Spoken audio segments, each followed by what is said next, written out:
महाराष्ट्र शासनाच्या model school उपक्रमाअंतर्गत पुणे जिल्हा परिषदेने ग्रामीण शिक्षणाचा दर्जा सुधारवण्यासाठी कंबर कसली आहे.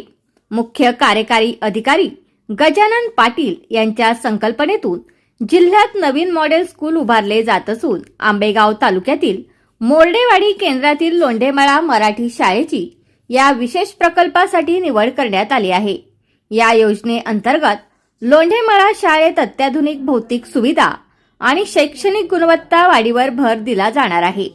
शाळेच्या नवीन सुसज्ज इमारतीचा प्रस्ताव सध्या प्रशासनाकडे मंजुरीसाठी पाठविण्यात आला आहे. आगामी काळात ही शाळा सर्व सोयीयुक्त अशा मॉडेल स्वरूपात नागरिकांच्या सेवेत रुजू होईल. मराठी शाळांमधील घटती पटसंख्या रोखणे आणि विद्यार्थ्यांना दर्जेदार शिक्षण देणे हे या योजनेचे मुख्य उद्दिष्ट आहे. उपमुख्यमंत्री एकनाथ शिंदे यांच्या मार्गदर्शनाखाली या संकल्पनेसाठी भरीव निधीची तरतूद केली जाणार आहे. केवळ इमारतच नव्हे तर अध्ययनाच्या आधुनिक पद्धतीही येथे राबविण्यात येतील.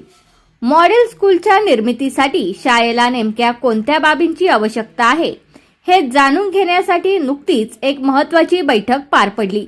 या बैठकीत शालेय व्यवस्थापन समिती, स्थानिक नागरिक, अध्यक्ष आणि उपाध्यक्ष, मंचरचे नगरसेवक उपस्थित होते.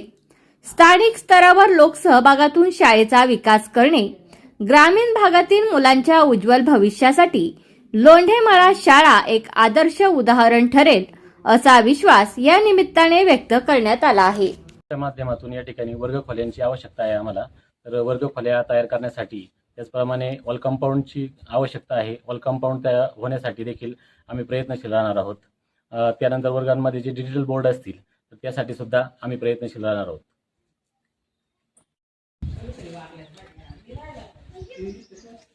आज या ठिकाणी जिल्हा परिषद शाळा लोंढेमळा या ठिकाणी सर्व ग्रामस्थ, शालेय शिक्षण समिती आणि शिक्षक वृंद या सगळ्यांसाठी एक आनंदाची बातमी का जिल्हा परिषदच्या ज्या शाळा आहेत त्याच्यातनं मॉडेल स्कूल म्हणून आपल्या ह्या शाळेची निवड झालेली आहे.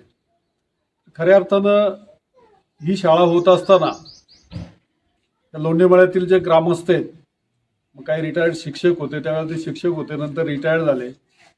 त्यानंतर ज्या लोकांनी जमिनी दिल्या, काही लोकांनी निधी गोळा करून दिला, काहींनी त्याच्यामध्ये पूर्ण वेळ लक्ष घातलं आणि अत्यंत नावारूपाला असलेली ही शाळा आणली. हे सगळं करत असताना भौतिक सुविधांबरोबर गुणवत्ता पण या शाळेची अत्यंत चांगली आहे. गावातील डॉक्टर, इंजिनियरांची मुलं त्या ठिकाणी शिक्षण घेऊन पुढं गेलेली आहेत आजला आणि त्याच बेसवरती या शाळेची मॉडेल स्कूल म्हणून निवड झाली. खऱ्या अर्थानं मॉडेल स्कूल काय तर आवश्यक ज्या गोष्टी आहेत शिक्षणासाठी, त्या भौतिक दर्जा असेल आणि गुणवत्तात्मक दर्जा असेल, त्या सर्व गोष्टी महाराष्ट्र शासन या मॉडेल स्कूलला देत असतं. मग त्याच्यामध्ये इमारत असेल, त्याच्यामध्ये तुमची टॉयलेटची सोय असेल, रेन हार्वेस्टिंग असेल किंवा बाकी ग्राउंडची व्यवस्था असेल किंवा पिण्याच्या पाण्याची व्यवस्था असेल, अशा सर्व प्रकारच्या सुविधा या ठिकाणी दिलेल्या आहेत. विद्यार्थ्यांसाठी रिडिंग रूम म्हणजे हॉल, रिडिंग हॉल पण त्याच्यामध्ये दिलेलं आहे, लायब्ररीची पण सोय. आणि परत आपण जे सुचवू ज्या गरजा आहेत आपल्या, त्या आपण गरजा सुचवल्यानंतर त्या ठिकाणी होणार आहे. म्हणजे भविष्यात खऱ्या अर्थानं क्रांती ही शिक्षणात नव्हती आणि ती सगळी पावलं ओळखून आज आपण नशिबान आहोत की ह्या लोंढेमळ्यासारख्या ठिकाणी ही शाळा, हे पवित्र कार्य या ठिकाणी सुरू झालेलं आहे आणि त्याला अजून गती मिळणार आहे. भविष्यामध्ये मंचरची ग्रामपंचायतमधनं आजला नगरपंचायत झाली, नगरपंचायतची नगर परिषद होईल आणि हे सगळं शहरीकरण वाढत चाललेलं आहे. तर भविष्याच्या दृष्टीने ही शाळा मॉडेल स्कूल होणं गरजेचं होतं. त्याची क्षमता वाढेल, गुणवत्ता वाढते, त्यासाठी ही मीटिंग पार पडली.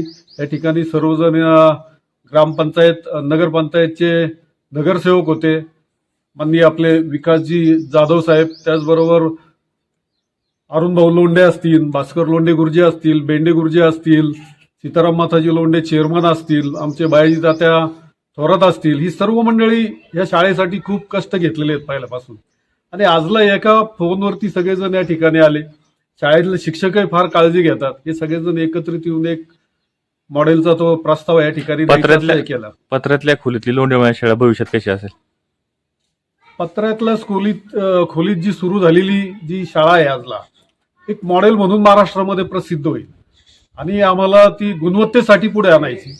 या ठिकाणी शिकलेला मुलगा हा फक्त मार्क्सनीच नाही तर तो एक खऱ्या अर्थानं देशाचा नागरिक, समाजाचा नागरिक, घरातला मुलगा हा कसा असावा, त्याच्यावरती संस्कार कसे असावेत, तो शिक्षण घेतल्यानंतर त्या शिक्षणाचा फायदा स्वतःच्यासाठी आणि समाजासाठी कसा करतो, त्याच्यावरती संस्कार कसे होतात। मग ते संस्कार करत असताना खऱ्या अर्थाने सार्वजनिक जीवनातले संस्कार असतील, घरातले संस्कार असतील, कुटुंबातले संस्कार असतील, अध्यात्माचे संस्कार असतील, असे सगळे संस्कार या ठिकाणी दिले जातील। त्यासाठी आम्ही सर्व ग्रामस्थ या ठिकाणचे निश्चित प्रयत्न करणार आहोत आणि भौतिक याच्याबरोबर, आध्यात्मिक याच्याबरोबर, शैक्षणिक याच्याबरोबर बाकी सगळ्याच ठिकाणी आदर्श असे मॉडेल स्कूल असणार आहे।